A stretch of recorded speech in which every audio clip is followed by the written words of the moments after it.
नमस्कार, अनंत ज्ञान टीवी देख रहे हैं सभी दर्शकों का स्वागत है। मेरा नाम है प्रीति चौहान।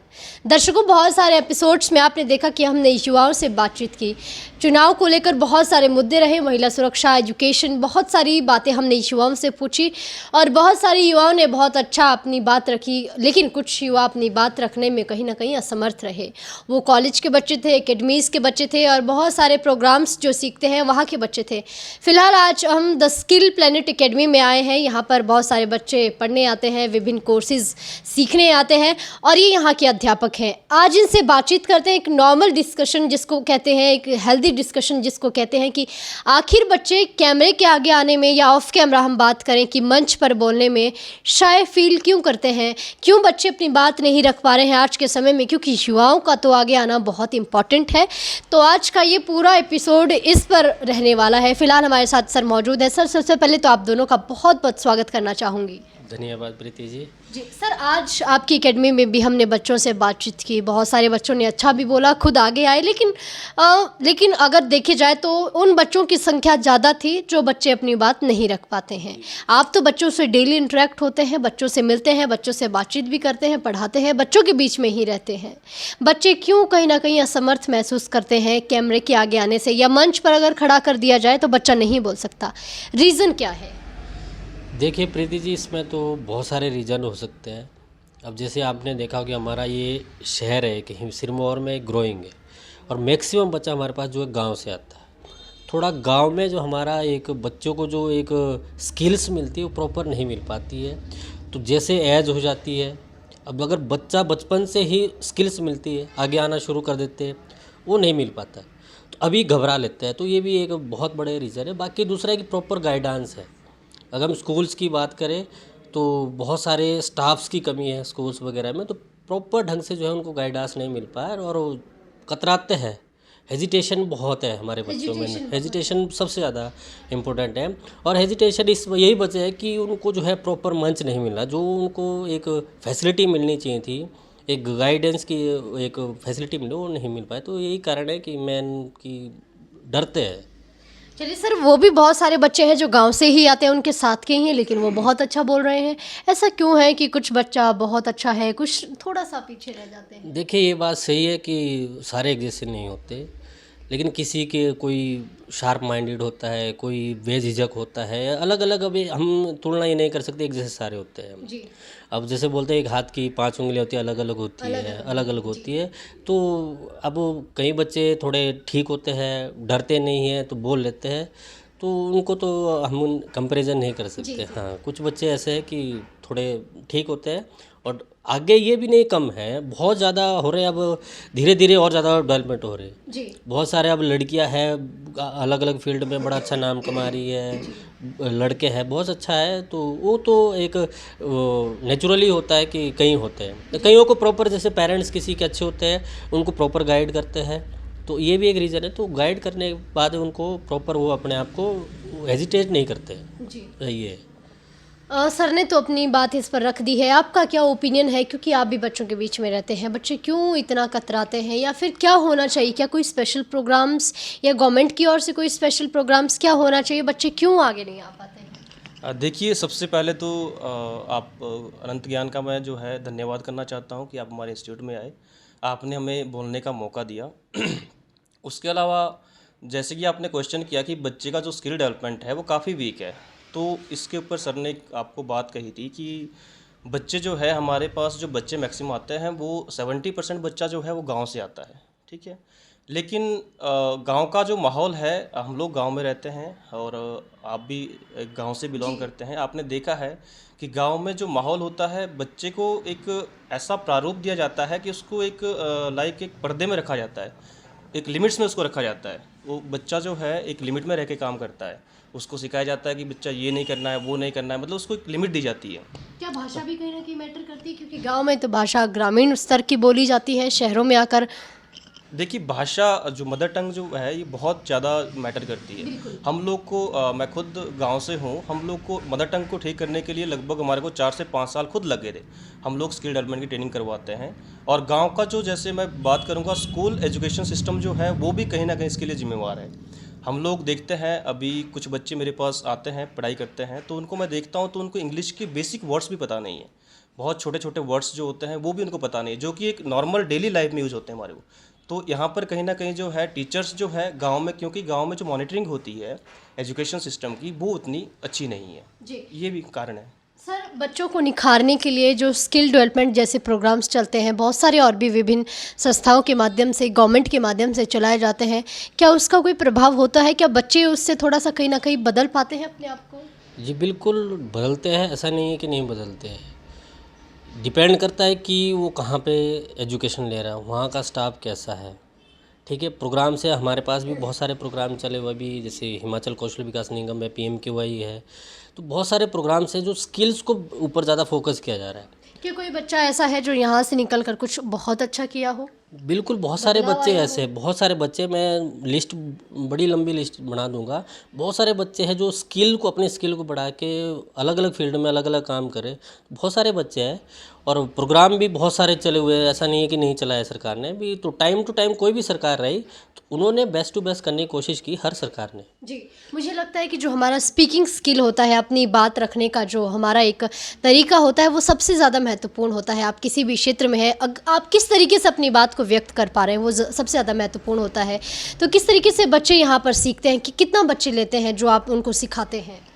देखिए, पर्सनैलिटी डेवलपमेंट की आपने बात की है, वो एक बहुत बड़ा जो पॉइंट आपने कहा है, एक बहुत ही अच्छा पॉइंट है और बच्चे की लाइफ में ये बहुत ज़रूरी है। जी। लेकिन मेनली प्रॉब्लम क्या आता है कि हमारे अभी जो 2015 में PM मोदी जी ने एक स्कीम लागू की है, स्किल इंडिया मिशन, एक बहुत ही अच्छी स्कीम लागू की है। इसमें बच्चे को जो है पर्सनैलिटी डेवलपमेंट सिखाया जाता है, उसकी स्किल को इम्प्रूव किया जाता है। लेकिन यहाँ पर बच्चे जो है फोकस करते हैं सिर्फ एजुकेशन सिस्टम में। They are focusing on a piece of paper. वो सिर्फ एक पीस ऑफ पेपर के लिए जाते हैं। वो चाहते हैं कि मुझे BA की डिग्री चाहिए, मुझे MA की डिग्री चाहिए, मुझे MPhil करना है, मुझे PhD करना है। लेकिन कहीं ना कहीं उनके अंदर जो कमी रह जाती है, वो कमी रहती है स्किल की। वो स्किल नहीं सीखते हैं। तो ये जो स्किल इंडिया मिशन जो एक स्कीम ऑनरेबल PM ने हमारे चलाई है, श्री नरेंद्र मोदी जी ने, ये भी इसमें जो है एक बहुत बड़ा रोल अदा करेगी। जी, बहुत सारे कोचिंग सेंटर्स में, एकेडमीज़ में हम गए और वहाँ पर बच्चों को जब हमने पूछा कि गवर्नमेंट ने किस तरीके की योजनाएं चलाई है, जैसे स्टार्टअप योजना है जिसमें सरकार आपकी मदद करती है, आपको आर्थिक संबल देती है, तो बच्चों को वहाँ पर भी कहीं ना कहीं पता नहीं था। गवर्नमेंट की जो जानकारियाँ होती है, जो स्कीम्स होती है, उस बारे में युवाओं को नहीं पता होता है। तो क्या लैक ऑफ एजुकेशन या फिर लैक ऑफ इन्फॉर्मेशन हम कह सकते हैं? कैसे इम्प्रूव होगी ये चीज़ें? कैसे हम भी शहरी बच्चों की तरह बन पाएंगे, बोल्ड बन पाएंगे, एकदम से अपनी बात रख पाएंगे? कैसे हो पाएगा? देखिए, सबसे बड़ा जो कारण इसमें है वो है लेक ऑफ एजुकेशन। सबसे पहले जो मैं बात करूंगा वो लेक ऑफ एजुकेशन है। बच्चे को पता ही नहीं होता है कि उसके लिए कौन कौन सी स्कीम गवर्नमेंट ने निकाली है। गवर्नमेंट बहुत सारी चलती है, बहुत सारी स्कीम्स चलती है, लेकिन बच्चे को पता ही नहीं होता है। एक बार उसमें अपने बयान में श्री राजीव गांधी जी ने कहा था कि अगर दिल्ली से 1 रुपये चलता है तो हमारे जो गांव है वहाँ पर 10 पैसा भी नहीं पहुँचता है। बिल्कुल वो एजुकेशन सिस्टम में भी वैसा ही है। अगर वहाँ से कोई चीज़, कोई स्कीम लागू हो रही है तो जब तक वो बच्चों तक पहुँचती है, पहुँचते पहुँचते खत्म हो जाती है। बिल्कुल। दूसरा, उसको पता नहीं होता है, बच्चे अनअवेयर है। सबसे दूसरा, इसके लिए एजुकेशनल जो इंस्टीट्यूशंस है वो भी कहीं ना कहीं जिम्मेवार है। वो भी अपनी प्रॉपर रिस्पॉन्सिबिलिटी से इस चीज़ को नहीं कर रहे हैं। जैसे अब हमारे पास इंस्टीट्यूशंस है तो हम लोग का जो है पर्सनैलिटी डेवलपमेंट, इंग्लिश स्पोकन हम लोग स्पेशली करवाते हैं बच्चों को। लेकिन इसमें जो बच्चे गांव से आते हैं, थोड़ा वीक जो होते हैं, उनको ठीक करने में हमारे को लगभग 3 से 4 महीने लग जाते हैं। तब तक जो हमारा स्किल डेवलपमेंट का कोर्स है वो खत्म हो जाता है। तो इसके लिए बच्चे को कम से कम 6 महीने, साल जो है, जो बच्चा, क्योंकि गांव का बच्चा है, थोड़ी लंबी होनी चाहिए, अवधि थोड़ी लंबी होनी चाहिए, क्योंकि गांव का जो बच्चा है उसको ठीक करने के लिए बहुत टाइम लगेगा। हम लोग खुद गांव से आए हैं, हम लोगों ने खुद इस चीज़ के लिए जो है सफ़र किया है, इस चीज़ की वजह से हम लोगों ने सफ़र किया हुआ है। तो हम चाहते हैं कि जो हमारे आने वाली जो पीढ़ी है उनको इस चीज़ में जो प्रॉब्लम ना, जो है फेस ना करनी पड़े। जी सर, देखिए पांवटा एक शहर है, यहाँ पर बहुत सारे इंस्टीट्यूशंस हैं जो जिसमें बच्चे पढ़ने आते हैं, चाहे कोचिंग सेंटर्स है, बहुत सारी यहाँ पे एकेडमीज़ भी चलती है और बहुत सारे बच्चे ऐसे कहते हैं कि हम लोग तैयारियाँ कर रहे हैं 4-4, 5-5 साल से, लेकिन कुछ सफलता हाथ नहीं लग रही है। कई बच्चे कहते हैं कि हमारे इसमें सफल होना है कि गवर्नमेंट जॉब पानी है, ये एक लक्ष्य होता है। क्या गवर्नमेंट जॉब में ही सब कुछ है? नहीं, ऐसा नहीं है। ये एक आपने सही क्वेश्चनिंग की है कि हमारा एक कल्चर सा बन गया है, कल्चर बन गया है कि हर एक फैमिली, यहाँ तक कि मैं पेरेंट्स को भी, पेरेंट्स है जो टीचर्स है, वो मेनली जो फोकस कर रहे हैं कि हमारा बच्चा गवर्नमेंट जॉब्स में जाए।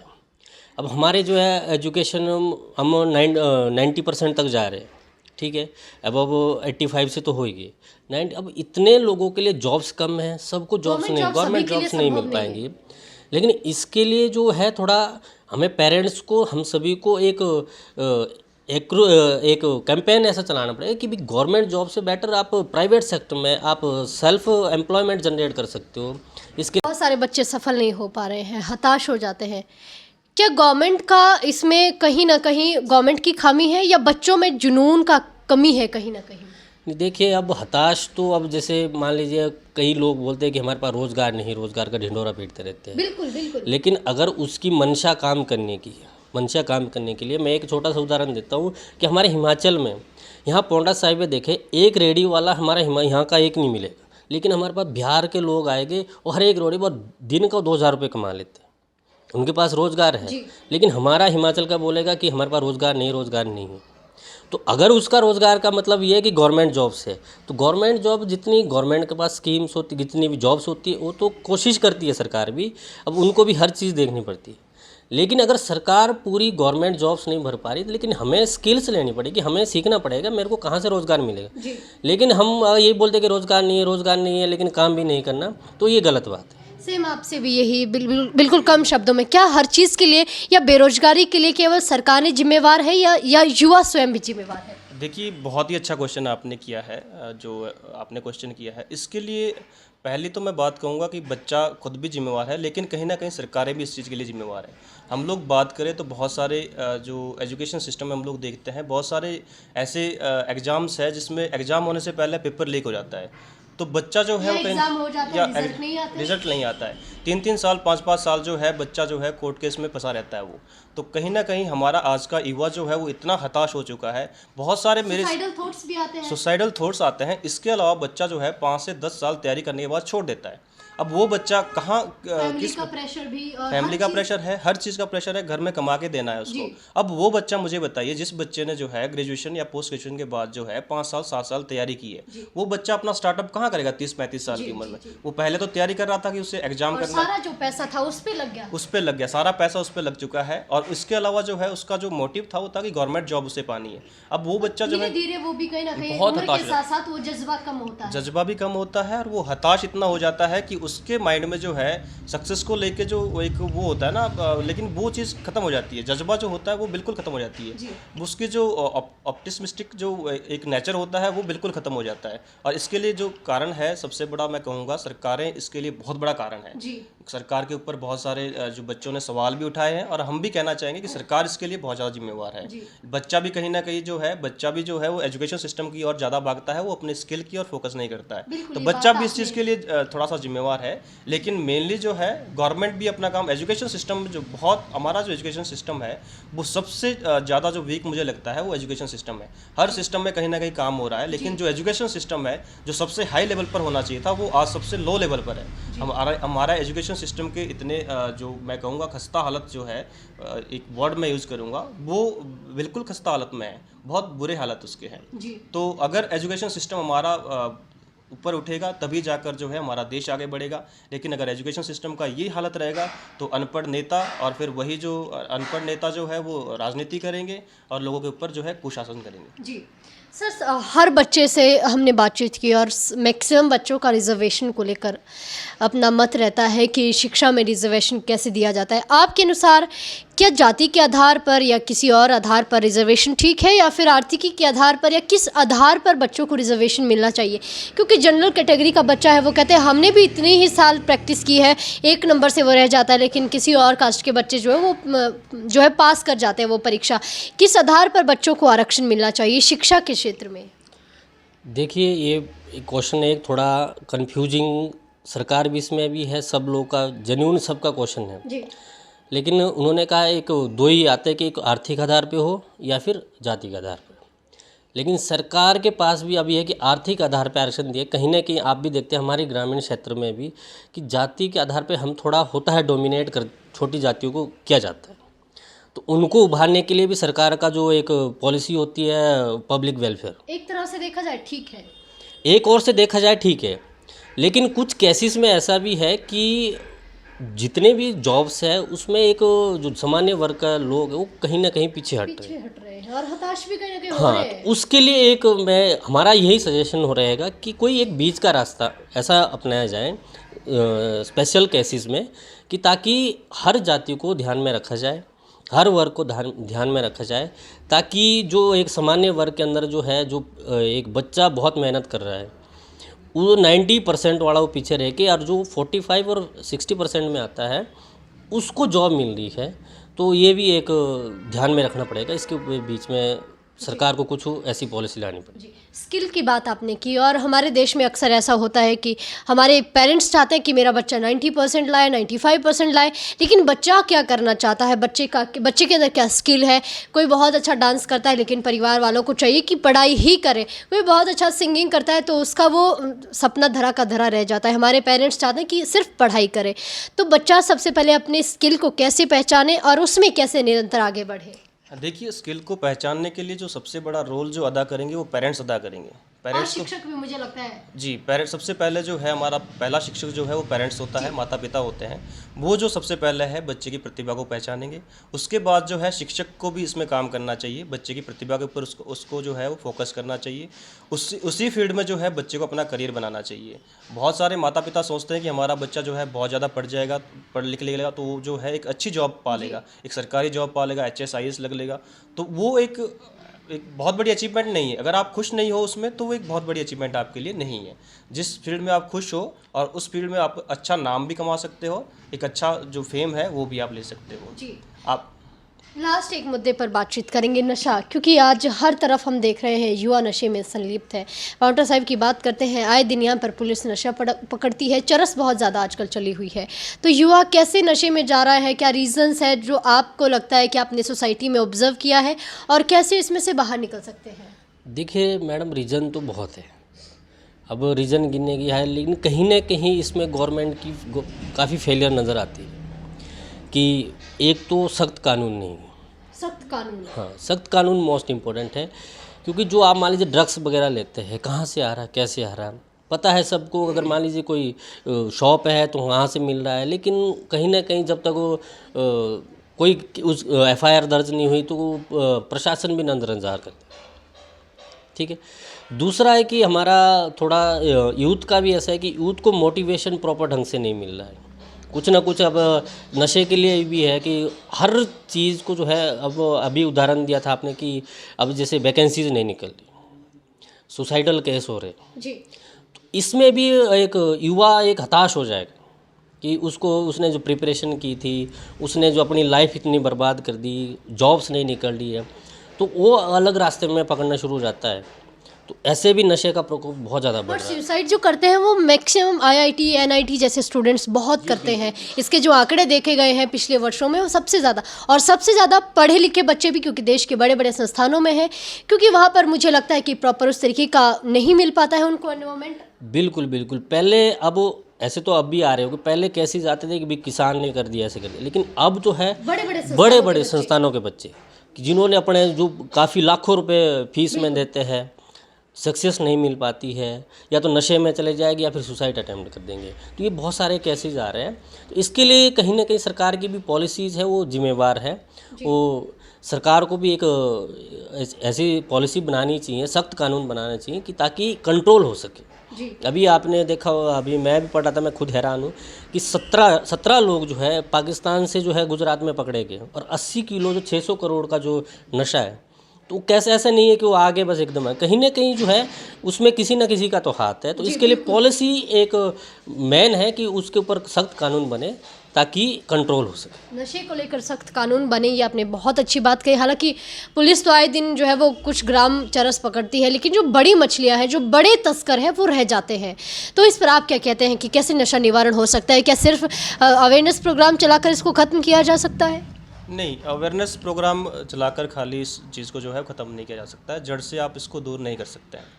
इसके लिए जो कहीं ना कहीं जिम्मेवार प्रशासन भी है। अब आप देखिए, प्रशासन को अच्छी तरह से पता होता है पाउंटा साहिब में यहाँ पर 3 से 4 जगह ऐसा है जो दिन में भी रात में भी नशा मिलता है, और खुलेआम नशा मिल रहा है। वो प्रशासन को पता है, पुलिस प्रशासन को पता है, बाकी प्रशासन को पता है, लेकिन वो कोई ठोस कदम नहीं उठा रहे हैं। क्यों नहीं उठा रहे हैं? अब ये जो इन सवालों का जवाब है वो उनसे ही मिलेगा। दूसरा हम लोग देखते हैं ना कि जब प्रशासन खुद इसमें कहीं ना कहीं संलिप्त है। अब आप देखिए बहुत सारे ऐसे हमारे पुलिसकर्मी या फिर बहुत सारे ऐसे जो प्रशासन के जो कर्मी हैं वो ऐसे होते हैं जो दिन में कहीं दारू पी के पड़े हुए, आपने वीडियोस भी देखी होगी, आप सोशल मीडिया पे आए दिन देखते रहते हैं, तो कहीं ना कहीं जो है वो लोग भी उसमें कमज़ोर पड़ रहे हैं। तो मैं चाहता हूं कि जो हमारा एडमिनिस्ट्रेशन है, अपर हाई लेवल का जो एडमिनिस्ट्रेशन है, वो कोई ठोस कदम उठाए और इसके खिलाफ जो है सख्त से सख्त कार्रवाई हो, तभी जाकर। अवेयरनेस से नहीं हो पाएगा। खाली आप अगर सामने वाले को समझा रहे हो, बातचीत से बता रहे हो, तो आपको एग्जाम्पल देना पड़ेगा, आपको कुछ करके दिखाना पड़ेगा उनको, तब जाकर जो है वो सही रास्ते पर चल सकते हैं। कहीं ना कहीं सख्त कानून भी इसमें मददगार साबित हो सकते हैं।